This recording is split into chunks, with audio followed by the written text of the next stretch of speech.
Heureux de vous retrouver dans l'invité de la rédaction. Bienvenue sur Medi 1. Les entreprises du continent sont de plus en plus ciblées par les attaques de hackers, un danger qui s'est accru avec la pandémie de Covid-19. Ces dernières années, le numérique a progressé à pas de géant sur le continent et selon des spécialistes, la cybersécurité demeure le parent pauvre de cette transformation avec 28 millions de cyberattaques en Afrique de janvier à août 2020. Comment faire face à cette menace de plus en plus grande sur le continent? On en parle dans cette émission et nous sommes en compagnie de Nial Siabi-Olivier. Il est responsable juridique du groupe DPSE, une structure spécialisée dans la protection des données. Bienvenue, monsieur. Bonjour, monsieur Oumon, et merci beaucoup pour l'invitation. Avec vous, nous allons parler de cybersécurité, cybercriminalité et surtout les dispositions qui sont prises, on dirait en Côte d'Ivoire, en Afrique, pour freiner le phénomène de la cybercriminalité. Déjà, quel est le constat que vous faites en termes d'état des lieux en Côte d'Ivoire quant à la cybercriminalité?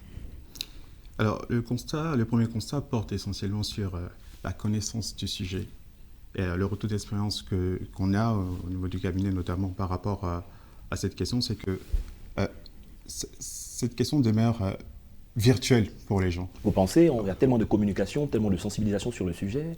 Oui, mais ils ne se sentent pas directement concernés. Ils ont toujours l'impression que ça concerne d'autres personnes et que c'est sur Internet, il y a d'autres cibles qui sont concernées. Ils ne voient pas la réalité, ils ne vivent pas la réalité du sujet au quotidien. Donc du coup, lorsque vous leur parlez de protection des données personnelles notamment, de sécurisation, de cybersécurité, beaucoup sont encore en train de se poser la question de savoir, mais qu'est-ce que ça implique réellement?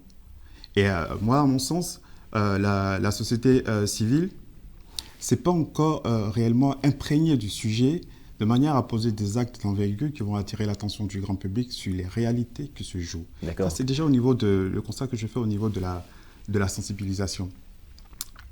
Et au niveau des entreprises même qui sont confrontées à ce sujet, il y a des approches qui diffèrent en fonction de la nature de l'entreprise. Lorsque vous prenez les grands groupes, ils sont relativement informés du sujet et ils prennent des dispositions pour se mettre au diapason. Mais le problème se pose réellement au niveau des petites et moyennes entreprises, les petites entreprises, les TPE. La question qui se pose est celle-là. Investir autant parce que ça coûte de l'argent de gérer la cybersécurité. Est-ce qu'il est nécessaire d'investir autant alors que ça ne crée pas tout de suite de la valeur pour l'entreprise? Voilà la question que les chefs d'entreprise se posent. Mais je pense qu'au vu de l'actualité et des risques qui se font de plus en plus perceptibles, ces différentes entreprises sont en train de commencer à se protéger. Et c'est important qu'elles le fassent parce qu'aujourd'hui, le taux de digitalisation ne cesse d'augmenter avec toujours plus de personnes et de services connectés.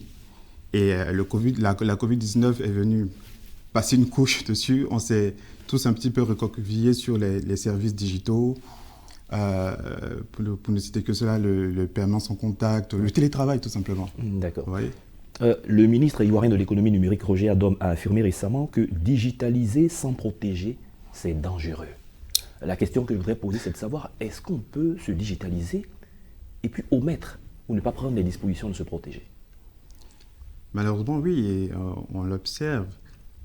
Logiquement, il faudrait pouvoir avant même de penser à la digitalisation, il faut penser à la protection. Voilà, dans notre jargon, on parle de privacy by design, ça veut dire penser à protéger les données avant de mettre l'application en ligne. Voilà. Donc, c'est cette démarche-là qu'il faut suivre. Mais on constate que, pour les raisons que j'ai avancées plus ou moins tout à l'heure, beaucoup d'entreprises n'ont peut-être pas les moyens financiers d'aller jusqu'au bout de cette démarche-là. Elles se contentent de faire des paramétrages d'usage qui malheureusement sont un terreau fertile pour tous les criminels qui essaient d'attaquer leurs données. Qui est la cible des pirates en général? La cible, nous sommes tous des cibles potentielles. La cybercriminalité concerne tous les acteurs de la vie numérique. Et je peux citer les citoyens, les entreprises et même les réseaux gouvernementaux. Mais que recherchent les pirates? Les objectifs des pirates divers changent en fonction de leurs objectifs les objectifs à atteindre. Et si je prends le citoyen, les citoyens, c'est-à-dire l'utilisateur lambda d'Internet, c'est-à-dire vous, c'est-à-dire moi, on a des données Oui. qu'on veut protéger, qu'on garde secrètes, justement, parce qu'on n'a pas envie que ces données soient divulguées sans notre autorisation.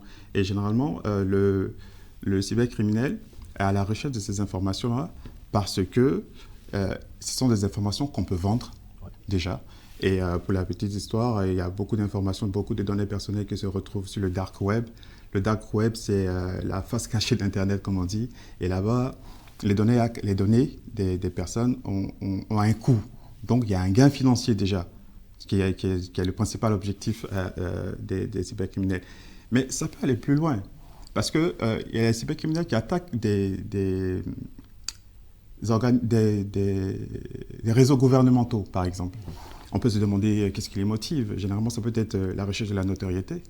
Vous avez des hackers qui se targuent d'avoir hacké les systèmes, par exemple, je dirais, du FBI ou des structures qui sont techniquement au point en termes de sécurité. Ça fait grimper leur cote de notoriété. Ça peut être aussi pour une satisfaction personnelle. Ouais, je suis arrivé à faire ça, tout simplement. Ou ça peut être, et là c'est grave, quand le cybercriminel a un objectif personnel qui va atteindre vis-à-vis de vous. Il veut peut-être vous nuire. Et la seule façon pour lui de vous nuire le plus possible, c'est de faire sortir des informations compromettantes vous concernant. D'accord, très bien. Il a été démontré que la Covid a favorisé l'expansion de ce phénomène. Une étude a été menée sur 211 entreprises en Afrique francophone. Il y avait près de 40% qui ont été victimes d'attaques. Est-ce que également le télétravail pourrait être un facteur favorisant? Je dirais que le télétravail, c'est plus qu'un facteur favorisant, c'est une manne. Parce que du jour au lendemain, on a eu à demander à tout le monde de commencer à travailler à partir de son domicile. Oui. Mais on n'a pas toujours pensé à mettre toutes les dispositions de sécurité en place, peut-être parce qu'on n'était pas préparé. Et là, ça fait des cibles pour les cybercriminels. Parce que les mesures de sécurité n'étant pas au top, les cybercriminels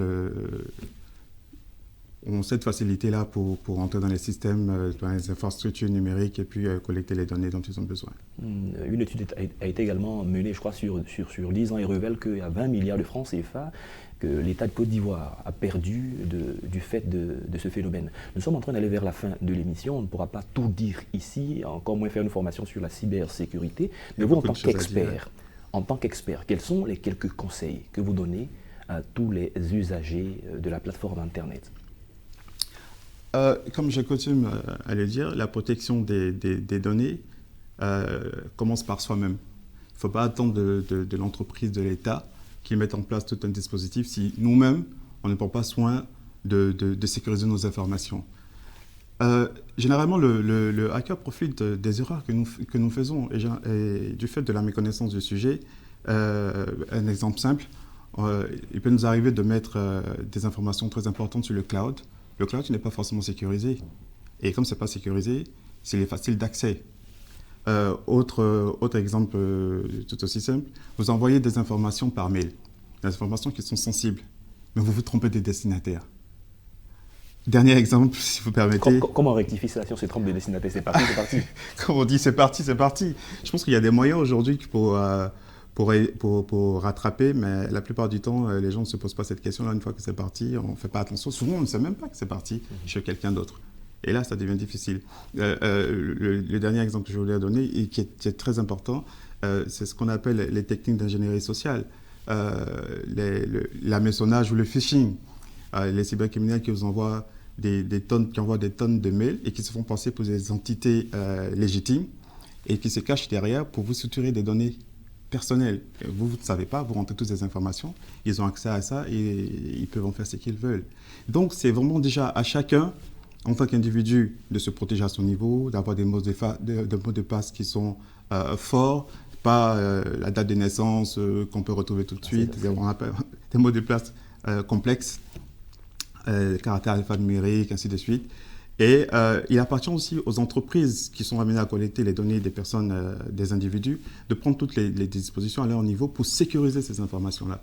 Alors, ça peut coûter, ça va coûter ce que ça va coûter, mais mieux vaut prendre les dispositions pour vous sécuriser plutôt que de se retrouver en face de sanctions ou bien pire, de la dégradation carrément de votre image. Merci Nial Siabi. Olivier, vous êtes responsable juridique du groupe DPSE, une structure spécialisée dans la protection des données. Nous avons eu plaisir à échanger avec vous sur la cybersécurité, surtout comment prendre des dispositions pour ne pas être la cible atteinte de tous ces cybercriminels. Merci d'être passé sur notre plateau. Merci à vous, Monsieur Ouman, pour l'invitation. C'est la fin de cette émission. Merci à tous de l'avoir suivi. Excellente suite de nos programmes.